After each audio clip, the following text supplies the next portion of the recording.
You can see the recording on our Facebook page as well as YouTube. So for those who don't have if you want to share this recording with someone who doesn't have Facebook, you can provide them with the Zoom link. And feel free to make any comments or questions in our chat box anytime throughout this presentation. And so, like I said, I'm gonna give everyone a few minutes to join us. But we are so excited to have Sinclair here to talk about this much needed topic.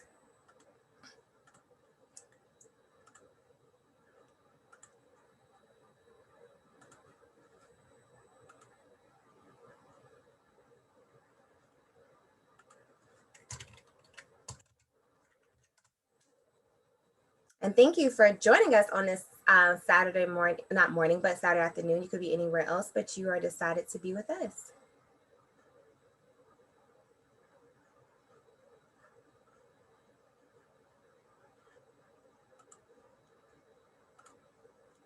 And we will answer your questions live.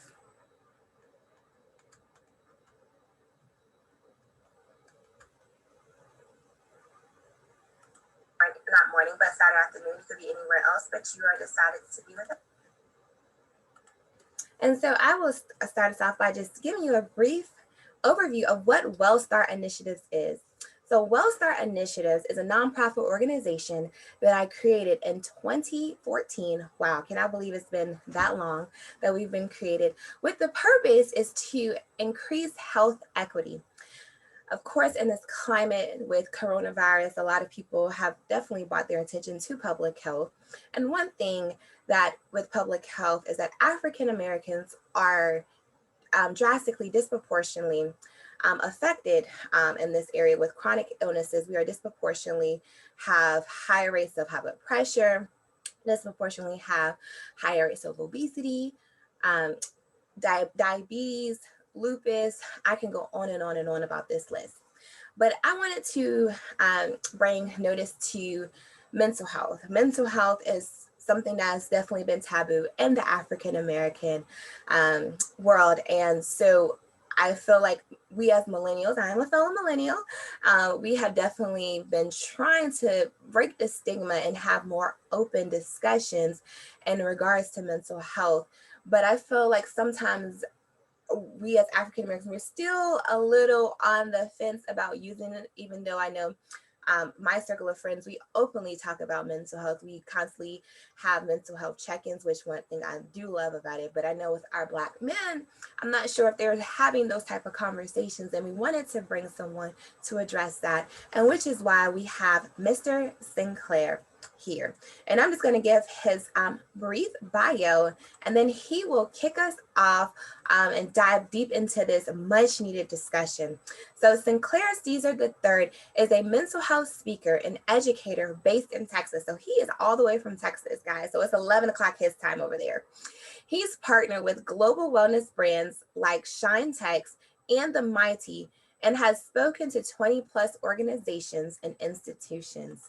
So we now have Mr. Sinclair to talk about mental health, and his topic is today, does this make me weak? Black men and mental health. Hello, everybody. I want to first say thank you again, as Brittany said, for taking time to be here with us today. You literally could be anywhere else in the world on this beautiful Saturday. And I want to thank you, Brittany, and WellStart Initiatives just for this privilege and honor to even speak on this topic and on this platform that you've built and continue to grow, which is amazing. Again, my name is Sinclair Caesar III, and I titled this, Does This Make Me Weak? Because oftentimes society tells us, especially as Black men, that we're not allowed to feel, we're not allowed to be angry, to cry, to feel joy, or to even exist while Black. And that's something that's been reinforced, especially during this pandemic. If you're not under a rock and you have Twitter or Facebook or the news, that message is constantly reinforced. And unfortunately and truthfully, this has detrimental impacts on our mental wellness, right? So let me just touch on two different studies that have been done.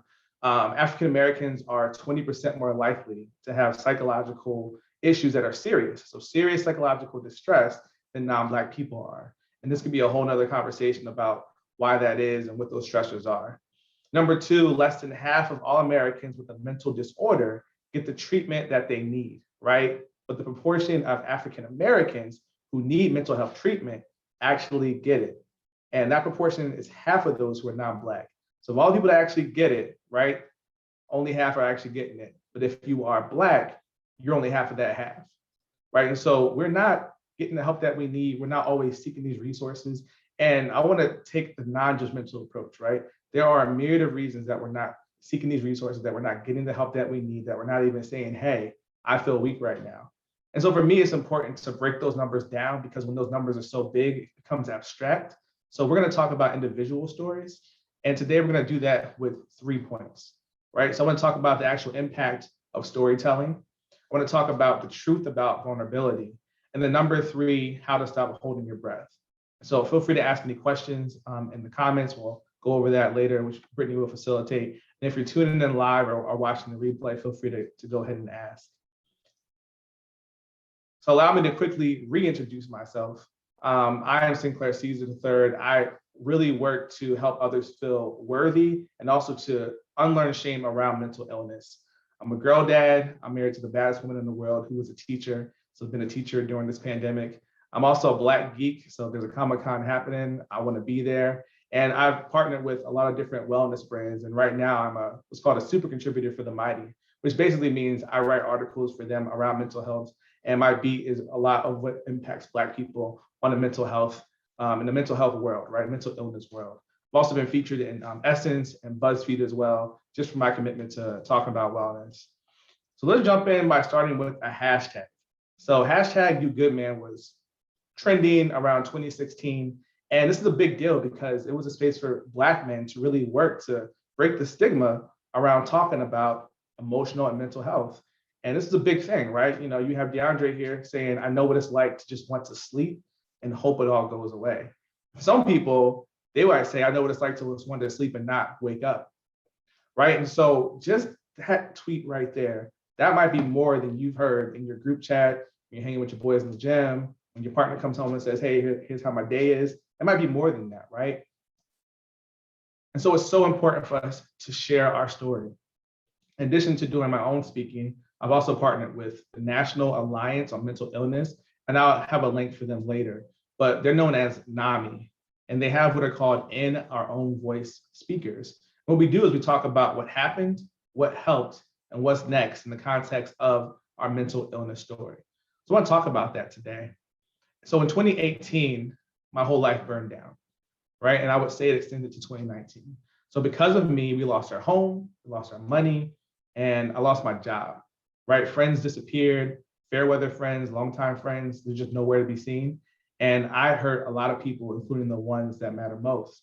There wasn't a name for this, right? At the moment, I didn't have a diagnosis for it, but it felt like everyone else was diagnosing me because of, you've heard of Kanye West, right?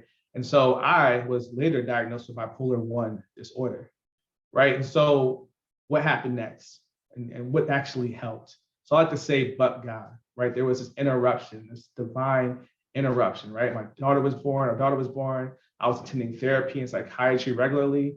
I wasn't arrested like people often are. People often end up, arrested or dead or put into a facility and they kind of maybe never leave. And I was able to have the opportunity to take time to heal. And I'll keep it real. When I was told that I couldn't work for a year, that was like devastating to me. Like, I can't do the things that I want to do. I don't have a job right now. Where are my friends? And for me as a man, that was a big hit, a big shot to my pride. So eventually we relocated to Texas and we found great jobs. But as we know, the space between these 2 bullet points, there's so much of life that happened, right? That will never, ever fit on a slide. So let me tell you what's next. And so moving forward, really just trying to move with grace. And I've had some great licensed professionals to help me realize that I was going from guilt, which is I did something bad, to really living in shame, which is I am bad. So I'm still working to unlearn the shame around my diagnosis, because it's not every day where we talk about bipolar disorder in a positive way. People say, oh, the weather's bipolar, or I'm feeling bipolar, right? Those terms get thrown around. And then when somebody actually is going through a manic episode, like somebody who's a celebrity, then we just kind of dog them. It's kind of like, oh, well, they should know better. But how would you know better if you're experiencing, right, like one of the biggest episodes of your life? And so there's just a lack of information around it, lack of knowledge around it. We even bring it to something like anxiety and depression, which we're talking about more. we often don't bring grace into that conversation. And grace for me is a space you give somebody or give yourself to really be broken, unfinished, really just a hot mess. So what's helped and what's next is continuing to take responsibility for my actions and for my disease. If you look at that first point where I hurt a lot of people, I intentionally went on a reconciliation process of what's called making amends in the AA community, Alcoholics Anonymous, of actually saying, yo, this is what happened. I took responsibility for what I did. And by the way, this is what my diagnosis was. Not looking for an apology, just want to let you know that I'm acknowledging what happened and how I might have impacted you. And that's it. Some people responded, some people didn't. Some people were just like, hope you're well. And then that was the relationship. What's kept me going though is my investment in family. And it's really having that be first and foremost in my life, right? So my relationship with God, my relationship with the Lord, and then really investing in the growth of my daughter and hoping that she doesn't have the same stigma that I and others live with. So she can look at the stigma of mental illness and go, this is ridiculous. We get to talk about these things. So as Black men, we are invited to really lean into vulnerability. You see this tweet right here. Black men feel anxiety, Black men feel depression. We feel a range of emotions. Black men feel, and that's okay. Vulnerability is a superpower. What you tell yourself matters. So let's just keep it real for a moment. As Black men, we're often taught that strength is the absence of weakness. How can we hold space for those two things which are just so different? I'm about to go out there with my boys and be like, y'all feeling weak today? Like, lift me up, right? Like that doesn't make sense, right? You don't make that scoring goal, like you're trash, right? Those are the kind of ways that we talk about each other. And some of that is for levity. Some of that is survival. There was a whole trending conversation, I think it was last year or the year before, about how when Black people hear something funny, we run away. Or when Black people hear something that is very traumatic, we make jokes out of it. So there's a lot that we've done to survive. We've been taught to keep our heads on a swivel. We've been taught that providing for our family and our community over self is what's most important, to stand up for what we believe. But those things that we've learned can be quite extreme. Sometimes it's hard for us to find ourselves in that. What about taking care of my mental illness? What about learning how to process my anger and take it out on a pillow and not a person? What about processing grief instead of just stuffing it down? What about being able to breathe through our anxiety? I'm going to talk about how to stop holding our breath in a moment, but I quickly want to touch on 3 points. Being vulnerable requires bravery.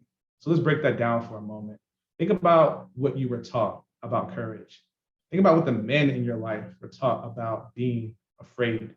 Are you able to be afraid? Are you able to have fear, right? Charlemagne the God, depending on what you think about him, doesn't really matter at this point, but he talks about being a shook one, right? Anxiety, having him frozen, anxiety not allowing him to be the best he could be, right? And so when you're shook, when you're feeling like you were trapped in a place of, I'm not going to get out, things are not going to get better, were you taught that you were able to actually show up to that, to actually look at it, to actually name it? Have you been encouraged to do the brave thing of calling it out? Have you been able to do the brave thing of speaking even when your voice shakes? Number 2, being vulnerable means showing up. This isn't a call to show up to your family right now. I'm not saying step it up and get a job. No, I'm talking about showing up to yourself.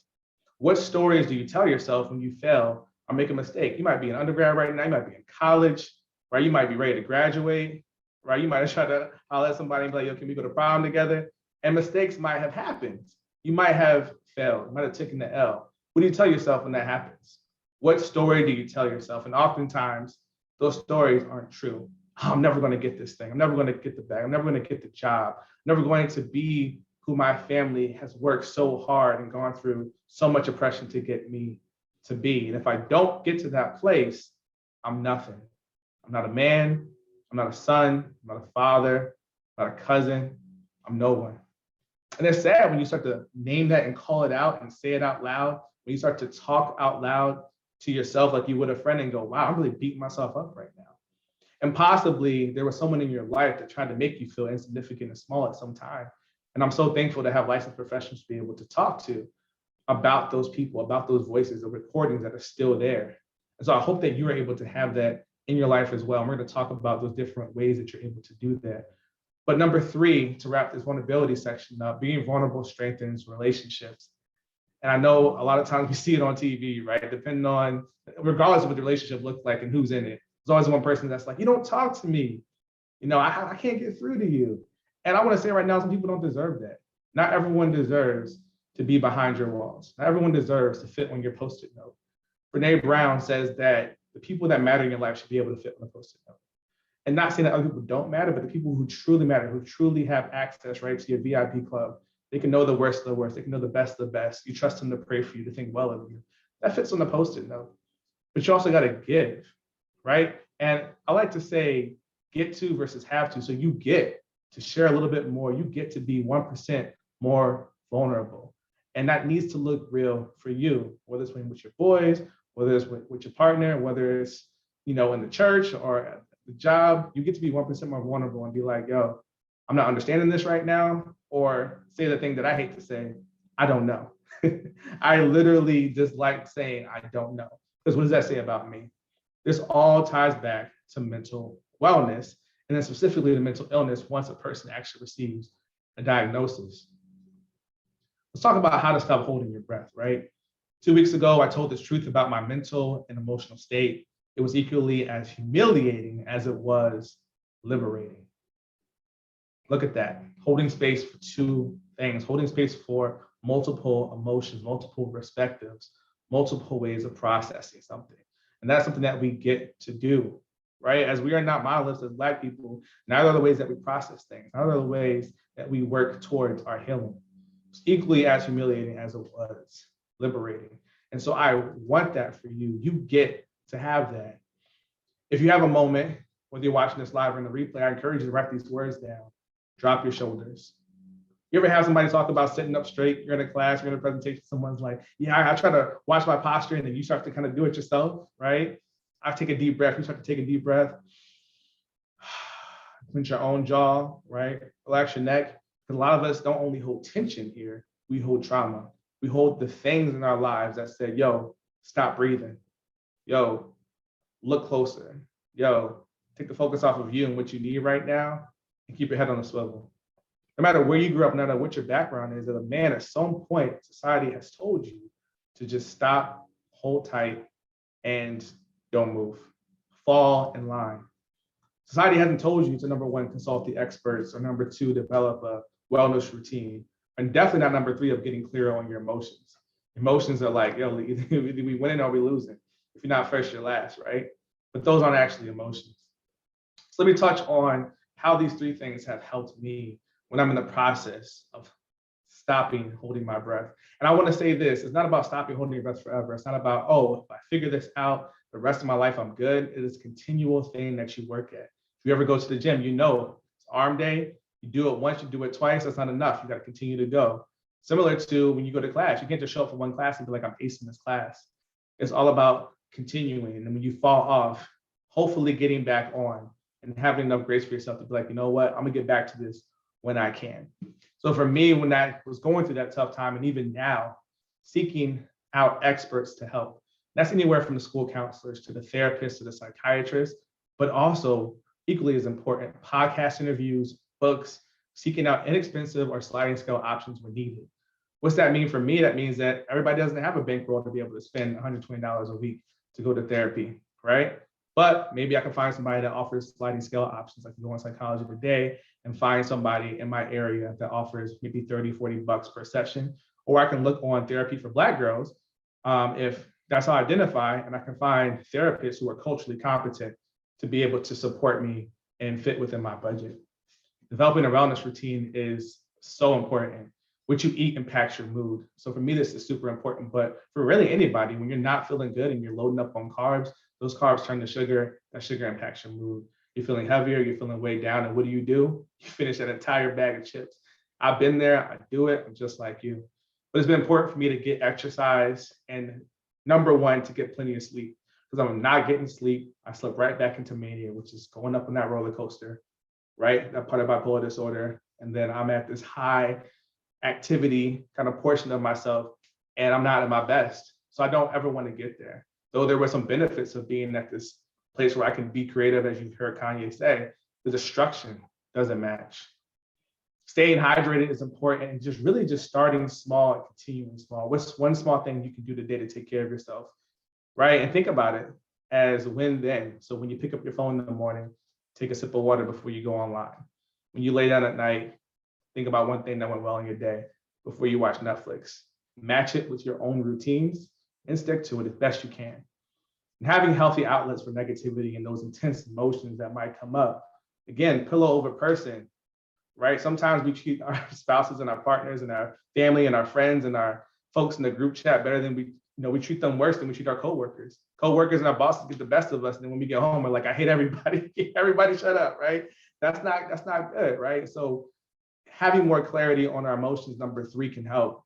Journaling might work for some, it doesn't work for me, I'll be honest with that.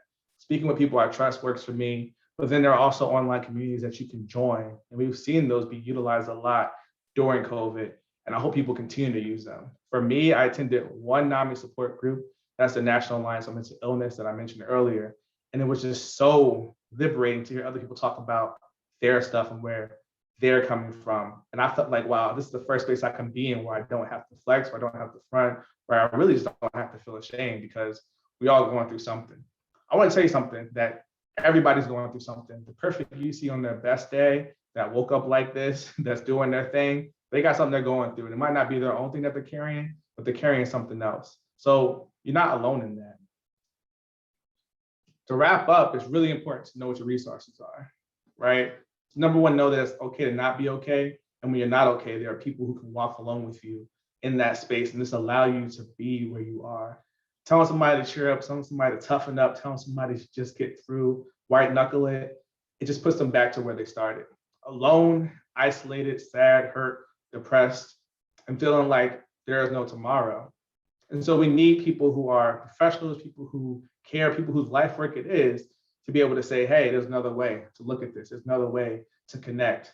I want to skip down to number 4, Hurdle. It's an app that's available only in the DMV to folks living in Delaware, Maryland, Virginia area. Sorry, not Delaware, DC. I always do that. The DC, Maryland, Virginia area. And what they do is they connect you to culturally competent therapists who can work with you, who aren't going to be like, well, why is All Lives Matter bothering you so much? Like you're not going to have those conversations. But there are other apps that are similar to that, like BetterHelp and also Talkspace. So you can meet with a therapist, you can have them on call, you can text them at any time, and you can have that kind of support. They do cost, right? So maybe that's not where you're at right now, but maybe there's an online support group you can go to as well. The big thing here is the relationships, is the positioning yourself to have intervention take place, whether it's you're intervening with you live or because you heard someone else's story. It puts a pause in your own narrative that you say to yourself, and it goes, wait a minute, I am beating myself up, or wait a minute, maybe there is another way. And then Black Man Heals are also a really great resource for folks who are living mental illness and need some like affordable therapy options. Again, some of these options are very location-based, and you really can only get them there because people are only licensed where they are. But there's still power in connecting with these folks in their own communities that they have, whether it's Facebook, Instagram, listening to those podcasts, just getting connected. And to keep it simple, just to hear someone share one thing that matches how you're feeling or what you're going through. I want to thank y'all for listening. I'm going to pass it back over to future Dr. Brittany Prince. Amazing presentation, Sinclair. I just took a lot of information, and this also applied to my own normal day-to-day life. Something about me, I struggle with anxiety. I have so many balls in the air trying to accomplish so many things. So I just took some notes for myself, and just want to just recap on Sinclair's presentation. First, I definitely applaud you for giving your own personal testimony. That's not easy, but your story is saving someone else. So I definitely applaud you. I feel like the things that we go through is not for us, but it's for someone else. So always keep that in mind. Whatever you're struggling from, it's not for you, but it's to help someone along the way that God will have you to cross paths with in the future. And so just wanted to share some tidbits about Sinclair's presentation. And while I'm doing this, feel free to type in your question or comments in our chat box, and we will answer that live for you. But vulnerability is a superpower. I know that we, especially in the social media world, we're so busy focusing on wanting to do these highlights, but we all still are struggling on the inside. And so being vulnerable requires bravery. And also being vulnerable means showing up. And being vulnerable strengthens our relationship. So just keep that in mind. And like Sinclair said, that was a powerful, and I need to tweet that. Stop holding your breath, drop your shoulders, and breathe.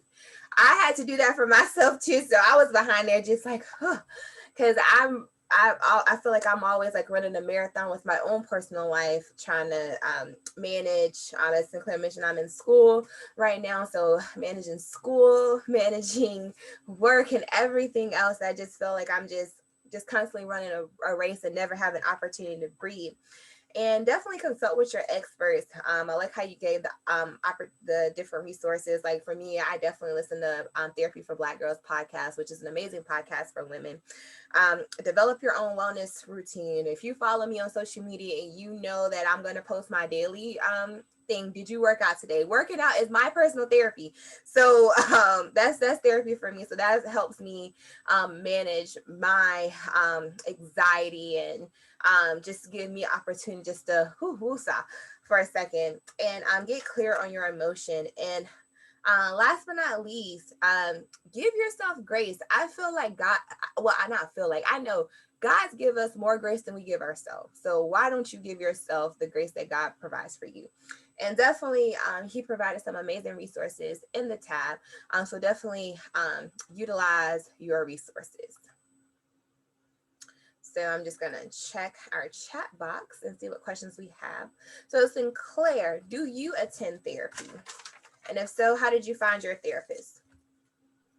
Absolutely. I've actually been in therapy since college. So graduated in 2009 from undergrad. And when I was there, I had a friend that was like, yo, you need to talk to somebody, bro. Like you got to talk to somebody. And I'll tell you this, at the first couple of years, very uncomfortable because I knew that sharing family business wasn't what you do, right? You keep it at home, which is so just not good, but I get it. We got to get by. It wasn't always safe to share. And so for me, learning that your therapist won't tell anybody what's going on with you unless you're a harm to yourself or others.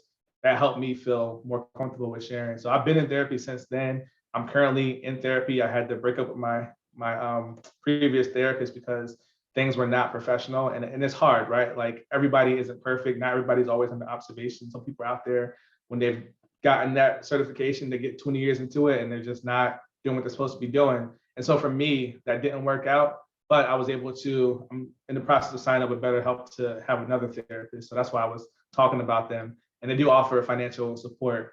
And so what I am doing, no matter what, nothing that this thing doesn't break, and that's psychiatry, right? I get to check in with my psychiatrist once a month about my mood, about what's going on. I can share things, and they've been super helpful. Sometimes even more than my other therapists have been. So just having that licensed professional who is staying on things, making sure my medications are working well, and me being able to share what I'm doing honestly, because sometimes you want to keep things from those people, right? You want to lie to your therapist, which is really working against you. That's been amazing. It's made all the difference.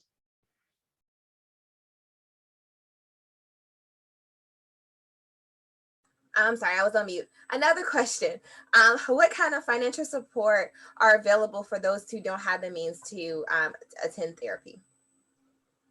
Yeah, no, absolutely. I will say that therapy isn't the only thing to do, but if you do want to do therapy, really just going in and Googling. So Google your location. So wherever you are, if I'm in Chicago, I'm Googling Chicago sliding scale therapist. You can put in people of color, right? Expand that search and then start to scroll down. And you'll see people that are offering sliding scale. Maybe you can offer income, you can add in income-based, right, therapy, right? So just doing that search. Psychology Today is a great first place to start. It's pretty much like not really Tinder, but kind of Tinder for finding a therapist. Some people have their introductory videos on there. They'll tell you exactly what kind of type of insurance they require. If they do offer a sliding scale or they offer some type of income-based payment, you'll see it there as well. And maybe you can get on some type of plan where you pay 50 today, you pay 50 another time. But it is hard, right? There are some barriers to having a therapist when it comes to cost. But I will say, if you can even just get one session in once a month, that's better than zero. They say it takes about 10 to 20 sessions to really feel comfortable with your therapist.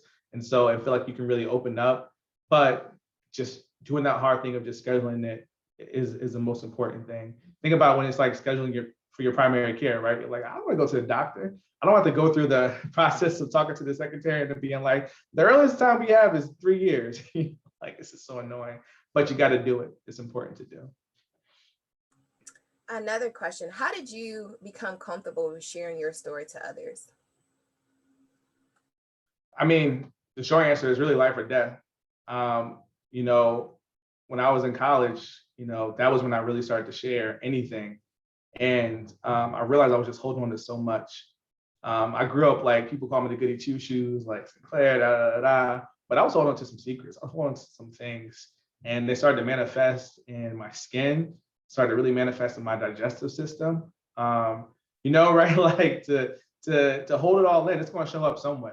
It's going to show up definitely in your relationships. So I knew I needed to start to say something, and that was going to give me the life that I could be living, right? Because what gets you here won't necessarily get you there. So if you've been holding on and keeping it all in, it's not necessarily going to get you to where you really want to be. So a place where you're actually having some sustainable peace of mind. Because it can't just be, oh, not a party, we went out and had a couple of drinks. That's going to get you through for the temporary, right?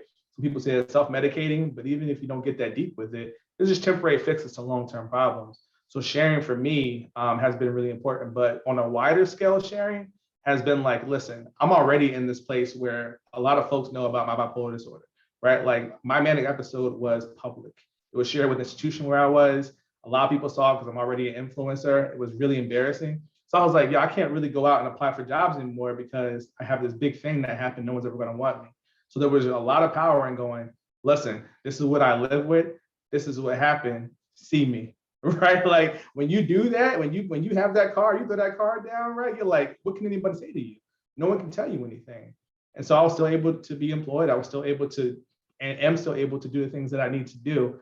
But to hide behind that, right, when everyone else already sees it, that would be detrimental to me. And so I saw, okay, well, if I can do this for myself and someone else can hear my story, they can unlock something for them, why wouldn't I do it? My life is so short. This life is so short.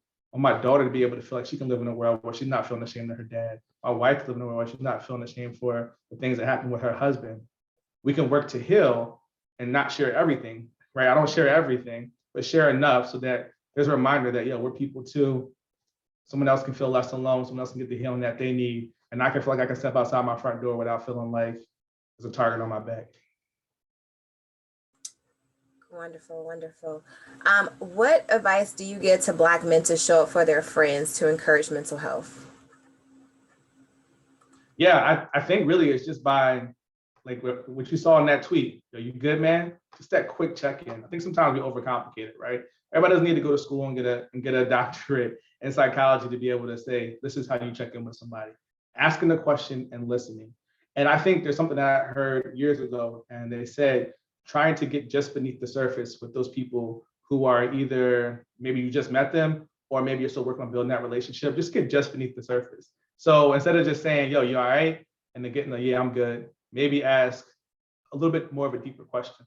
Like, yo, man, like, how have things been? How's work going? Like, how's this thing going in your relationship? Just asking those things. Sometimes we don't ask them because we're like, oh, this person's private, or they don't want to share.